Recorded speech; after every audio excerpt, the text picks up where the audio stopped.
હવે જંબુસર તાલુકાના અમારા ખેડૂતો કેટલા છે કે જેટલો ટાવર એટલી જગ્યા, તો આખી જિંદગી હું એને ખાલી ટાવરની વોચમેનગીરી કરવાની ખેડૂતો ખેતી થઈ શકવાની જ નથી, તો એને હું ટાવર હાચવાનો આખી જિંદગી.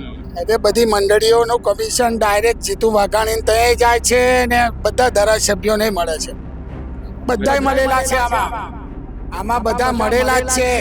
નહીં તો ખાતર મળવું જોઈએ ને છૂટથી. મારો ધર્મ આજે ખેડૂત છે. મહેરબાની કરીને જો સરકાર સમજી જાય, વ્યવસ્થિત ખેડૂતોને ભાવ આપી દે, આ કોઈ દેશદ્રોહી નહીં. જે દેશની જનતાની વાત ના સાંભળે ને એ દેશદ્રોહી, એનાથી મોટો કોઈ ગદ્દાર ના કહેવાય. જે દેશની પ્રજાની વાત ના સાંભળે ને એનાથી મોટો કોઈ ગદ્દાર ના કહેવાય. કેટલા આવેદનો આપવાના યાર.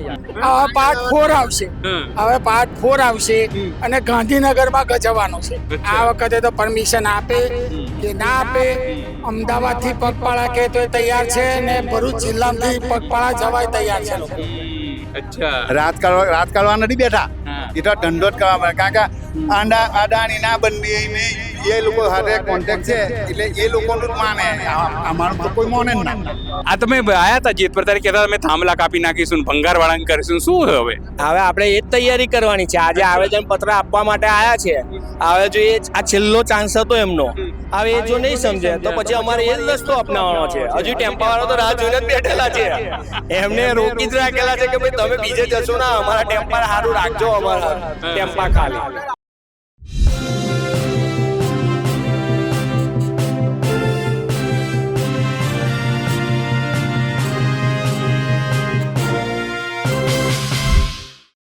ભરૂચમાં નીકળેલી યાત્રા જે સવારથી હાલક ડોલક ચાલતી હતી, છેવટે પહોંચી.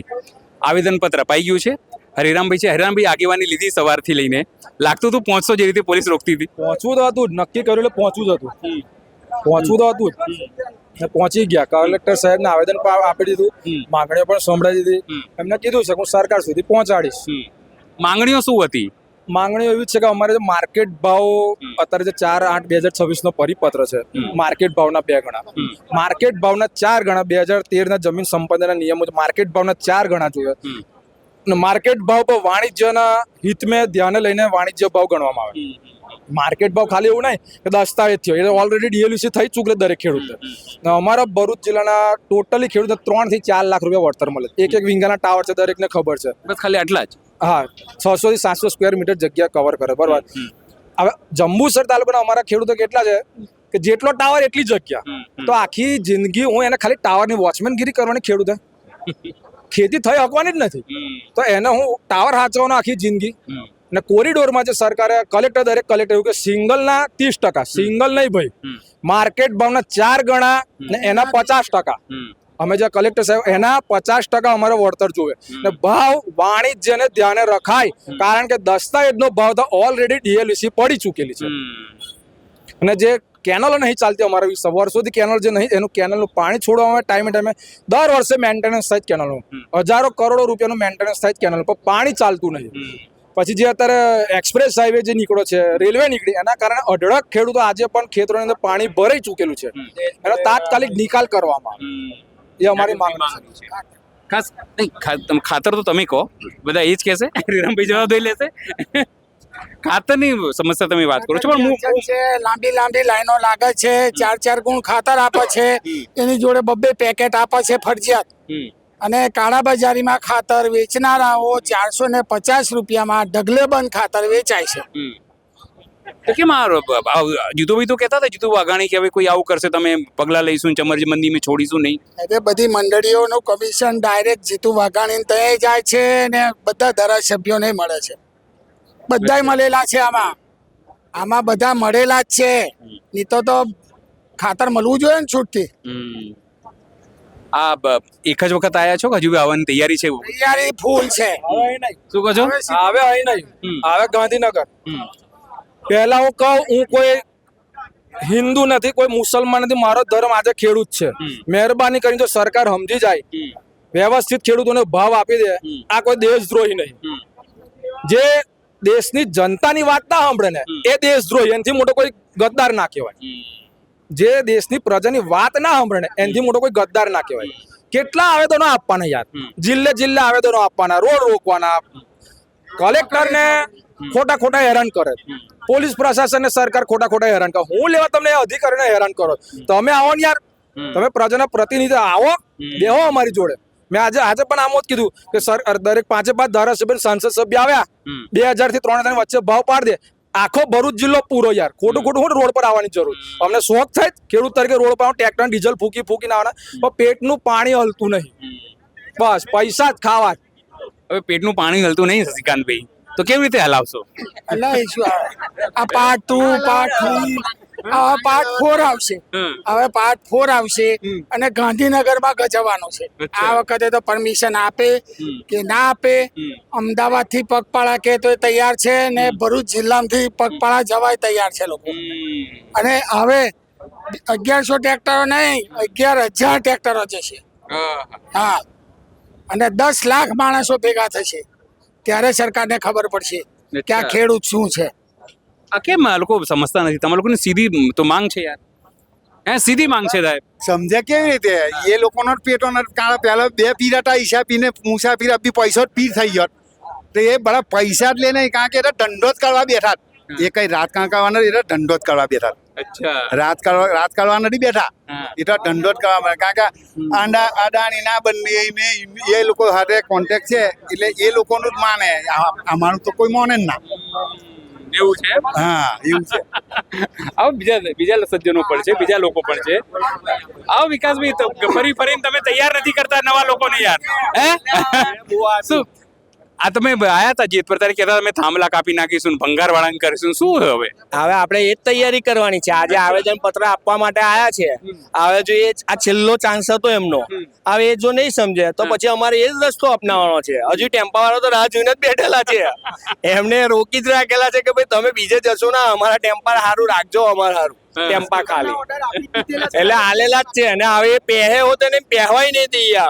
હવે એ લોકો અમારા ખેતરમાં આવશે એટલે અમે એવું કહીશું તમે આગળથી પરવાનગી લઈને આવો, કેમ કે અમને આજે કલેક્ટર ઓફિસની અંદર નથી જવા દીધા. એમને એવું કીધું કે 15 જ જણ જવાનું. આ જાહેર પબ્લિક માટેની કલેક્ટર ઓફિસ છે. જ્યારે અમારું ખેતર બી અમારી માલિકીનું છે, તો બી અમને પૂછ્યા વગર એ લોકો 50-100 માણસ પોલીસ પ્રોટેક્શન લઈને આવી જાય છે. તો હવે અમે બી એ જ જવાબ આપીશું. જેવો તમારો જવાબ અમને મળ્યો છે એવો જવાબ અમે તમને આપીશું.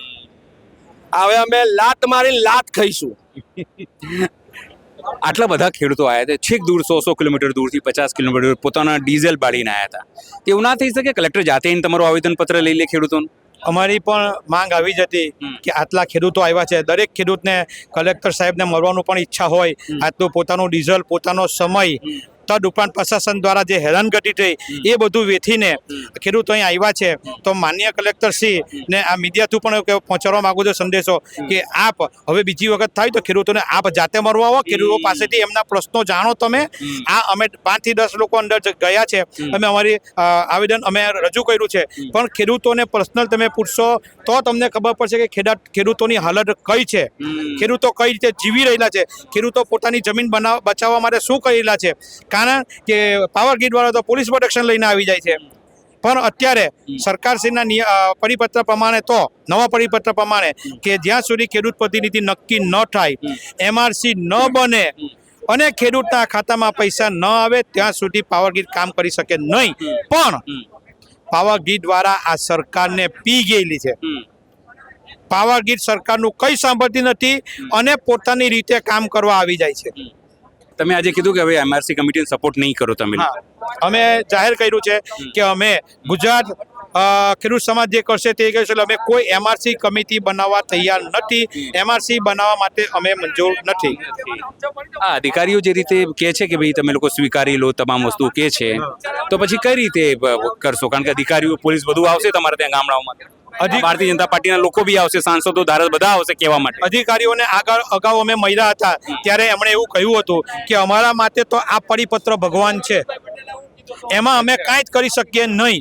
એટલે એ લોકો ચિઠ્ઠીના ચાકર છે. અત્યારે પણ મામલતદારશ્રીને કહ્યું કે આ તમારી રજૂઆત હું કલેક્ટરશ્રીને કહ્યું કે તમારી રજૂઆત હું સરકાર સમક્ષ પહોંચાડીશ. એટલે એ લોકો કહે છે કે અમારા હાથમાં કંઈ જ નથી, અમે તો ચિઠ્ઠીના ચાકર છે, અમારા માટે તો ભગવાન આ જ છે, આમાં જે લખેલું હશે તે સાચું. તો પછી રસ્તો શું એનું? રસ્તો અમે જમીન પરની લડાઈ અમારી ચાલુ રહે જ્યાં સુધી અમને અમારો હક ન મળશે, ખેડૂત રાજી ન થશે ત્યાં સુધી અમે લડત આપીશું જ અને આપતા જ રહીશું. એના માટે સરકારે કે સરકારના અધિકારીઓએ જે વિચારવું હોય, જે નક્કી કરવું હોય એ કરી શકે છે. અહીંયા આવેદનપત્ર કે આગળ પણ કંઈ કરવાનો છે? જ્યારે ગુજરાત લેવલે નક્કી કરવામાં આવશે કે ચાલો બધા ભેગા થઈને ગાંધીનગર જવું છે તો અમે ત્યાં પણ જઈશું. જેમ કહેશે તેમ કરીશું. હેરામભાઈ તમે બહુ નારાજ બહુ છો આજે. અરે તમે કહી દીધું કે હવે જોઈ લઈશું, આવશું. નારાજગી એટલે છે હા. કે જે દેશમાં રહીએ, જેને વોટ આપ્યા, તમે અમારા દરવાજે આવ્યા. મેં હિન્દુ તરીકે તમે ભાજપને વોટ આપ્યા. ખરેખર જે સાંભળે તો તેલ લેવા જાય. હિન્દુ તરીકે અમે તમને વોટ આપ્યા, તમે હિન્દુનું શું કર્યું? મુસ્લિમો જાતે દરેક તાલુકામાં ગાયને ગૌ માતા જાહેર કર, ગૌ પર તમે કરી ના કરી તો તમે શું હિન્દુનું કર્યું? જેટલા કોંગ્રેસ પર તમે આક્ષેપ લગાડ્યા એ આક્ષેપ તો બધા નિર્દોષ સાબિત થાય છે. તો તમે કર્યું હું વોટ માંગ્યા કેવી રીતે? તો પણ અમે કહીએ કે ભાજપ અમારી છે. હું તમારી ખાલી 10 મિનિટ આવો યાર. આજે મહાનગરપાલિકાને સ્ક્વેર મીટરનો ભાવ કેટલે 10 મિનિટ વાર ના લાગે. અહીં જો કોઈ બે વ્યવસ્થિત માણસ આવી જાય 10 મિનિટ આખા ગુજરાતનું તંત્ર શાંત થઈ જાય. પણ ઇન્ટરેસ્ટ નહીં ને ટોટલી સરકાર દુઃખ થાય જ બોલતા, પણ અદાણીને વેચી દીધી. જે આટલી અબજો સોના જેવી જમીનો તમે જળ જંગલ આકાશ પાતાળ બધું જ એને આલી દીધું યાર. શરમ આ કે તમને હારા અમે કઈ વોટ આવેલા યાર? તમારી કરતા ગદ્દારોને આપ્યો તો આગળ પર કમસે કમ ચચરે તો ના કે અમે તો આ લોકોને વોટ આવેલા. તો એટલી આશાઓ રાખી. મફત નહીં જોઈતું, મફત જોઈતું નથી. જે હકનું છે તે જ જોવે છે. ને આ જે હક અપાવો એ અમારા ભરૂચ જિલ્લાના જે ધારાસભ્યો છે, સંસદ સભ્યો છે, એની પહેલી જવાબદારી આવે. અધિકારી બિચારા ચિઠ્ઠીના ચાકર છે. દરેક કલેક્ટર ચિઠ્ઠી. નવસારી કલેક્ટરનો ઓર્ડર છે વાણિજ્ય હેતુનો છે, છતાં પણ ઉર્જા મંત્રીને રજૂઆત કરી ત્યારે એમના પીએ છે એમને બધી રજૂઆત અમને કરી કે નવસારી કલેક્ટરનો ઓર્ડર તો કેન્સલ થશે ને રિટર્ન પૈસા લેવામાં આવશે. ના તમે જેના મા બાપે ભણાવી ગણાઈને આઈએસ ઓફિસર બનાવ્યો, તમે એનું માન નહીં રાખતા? તમારી કરતા હો ઘણા હાર જ કલેક્ટરો. તમે તો મારા બેટા 8 ને 10 ભણી બેઠા છે. એક સમજણ નહીં પડતી. આ જે પરિપત્ર છે ને એ કે નેતાઓને સમજણ પડતી નહીં. આ આઈબીબીઆઈ અંદર લખ્યું ને, એમને પૂછો કે આઈબીબીઆઈ હું ગોથા ખાશે એક આઈબીબીઆઈ જે વેલ્યુઅર છે ને, કૃષિ લેવલનું નોલેજ હોવું જરૂરી છે. અમે 2-4 વેલ્યુ પર વેલ્યુ કઢાઈ, ડીએલવીસી ના 100 રૂપિયા વધીને આવી. આજે જે મોરબીનું થયું બરાબર, 900 ના સીધા 1900 થયા, 1000 રૂપિયા વધ્યા. ને એ ખેડૂતે જે કમિટી બનાવી ને એની બાજુ જે વિડીયો વાયરલ થયો ને, એટલે ખુરશીમાં તમે જો દરેક અધિકારી બેઠા, દરેકને એવું લાગશે અધિકારી નહીં બેઠા. હું જાતે બેઠો ભરૂચ જિલ્લાના જંબુસર તાલુકાનો, આમોદ તાલુકાનો ખેડૂત. તમે બેઠા ન્યૂઝ રૂમ ચેનલ વાળા જે વિડીયો ચલાવ્યો છે એ ફક્ત ને ફક્ત મોરબીના કલેક્ટર છે અને મોરબીનો ખેડૂત છે. એ જે વિડીયો છે એ ટોટલી જંબુસર તાલુકાના અણખી ગામના ખેડૂતો છે. એ ખુરશી પર અમે જાતે બેઠા છે. તો કેમ એવી રીતે વિડીયો ચલાવ્યો એ લોકોએ? દરેકને લાગે ને કે આટલા બધા સાહેબો બેઠા, નીચે ખેડૂતો બેઠા, કમિટી બની ગઈ એટલે બીજા બધા સંમત થઈ જાય ખેડૂતો. હું તો કહું શરમ આવી જાય. તમે ખેડૂતોને છેતરોલા, જેના ઘરનું અનાજ ખાવ તમે એને છેતરોલા. હાથ પેઢીઓ સુખી નહીં થાય યાર. દુઃખ થાય તમને. હાથ પેઢીઓ ખાટલા બગડશે, ખાટલા કોઈ ધોવા નહીં આવે. શરમ આવે તમને આજે. હારા અમે તમને કઈ વોટ આવેલા? એની કરતા ગદ્દારોને આવેલા તો તમે જેને કોંગ્રેસ મુક્ત ભારત, આ ફલાણું ભારત, અમે એને આવેલા તો એટલું દુઃખ ના થાય એટલું જેટલું આજે અમને દુઃખ થાય છે. પણ હવે શું, હવે અહીંયા પડાવો કે આગળ રણનીતિ શું? આગળ રણ જો મેળ પડે તો ઠીક છે, નહીં તો આખો ગુજરાતના ખેડૂત ગાંધીનગર ઉભો થશે. નમમાં કેમ રાજી નહીં મને ખબર પડતી નહીં. એ જ હું વિચારું છું કે કેમ ભાઈ ઉપરથી લઈને નીચે 5 એન્જિન એ લોકોના પ્રજા પણ એની પાછળ હું લેવા ના મને ખબર નહીં પડતી. તો આજે ભરૂચ જિલ્લાના ખેડૂતોએ નક્કી કર્યું, આજે જે અમે નક્કી કર્યું એ રીતે વળતર મળશે તો જ લેવામાં આવશે. બાકી ભરૂચ જિલ્લા આજે ટ્રેક્ટર રેલી તમે જોયું હશે કેટલા ખેડૂતો રોડ પર આવ્યા. કેમ કે પહેલી વખત હતું તો એ સંખ્યા સારી હતી. ઇતિહાસની અંદર કેટલા લાંબા સમય પછી ભરૂચ જિલ્લાના ખેડૂતો ટ્રેક્ટર લઈને કલેક્ટર સાહેબને મળવા આવ્યા, આવેદન આપવા આવ્યા છે. એમને નથી આવ્યા. આજે ફૂલ વરાપ છે. અમારે દરેકને કામ છે યાર. અમે કોઈ આતંકવાદી, હું આજે કહું છું, આ કોઈ ગદ્દારો નહીં, કોઈ પાર્ટીના માણસો નહીં. તમે આજે જો પૈસા આલ દો ને તો આજે અમે છૂટા, પણ આપવા જ નહીં. કોઈનું ચાલતું નહીં. મુખ્યમંત્રી ભૂપેન્દ્રભાઈ પટેલે ભરૂચ જિલ્લાના ખેડૂતોને એવું કીધું, મંત્રીઓના મુખ્ય કે તમે ઉર્જા મંત્રીને મળી લો, એમનું કામ છે ઉર્જા મંત્રી ફોન કરે આ સચિવને ને પેલા સચિવને ફલાણા સચિવને 4 દિવસમાં નિરા આ બધું મારી જોડે થયેલું છે એટલે કહું ને પછી કે કલેક્ટર સાહેબને હવાલો આપેલો છે કલેક્ટર સાહેબ કેટલું કરે તમે જે પરિપત્ર આપે એટલું કલેક્ટર સાહેબ કરે ને કલેક્ટર સાહેબ જો કરતા તો નવસારીનું એગ્રી કરાવો ને ભાઈ વાણિજ્ય હેતુ એ તો હારા લેડીઝ કલેક્ટર કહેવાય કે વાણિજ્ય હેતુનો ખેડૂતો માટે નિર્ણય લીધો અમને ગર્વ છે એવા કલેક્ટર ઉપર બીજા કલેક્ટરને કેમ નહીં લેવા કારણ કે રિટર્ન પૈસા થાય છે નવસારીના ખેડૂતોના પૈસા સરકાર રિટર્ન લેશે આ ઉર્જા મંત્રીએ અમને જાતે કીધું છે કનુભાઈ દેસાઈ નાણામંત્રી એ જાતે હતા અમારી હાથે તમે સમજો આ ખેડૂતો જે આયા છે પોતાની વાત લઈને અને જો અહીંયાથી વાત નહીં પતી તો તેઓ ગાંધીનગર ઘેરવાની પણ વાત કરી રહ્યા છે સહયોગી વૈભવ સાથે અનિલ પટેલ ભરૂચ.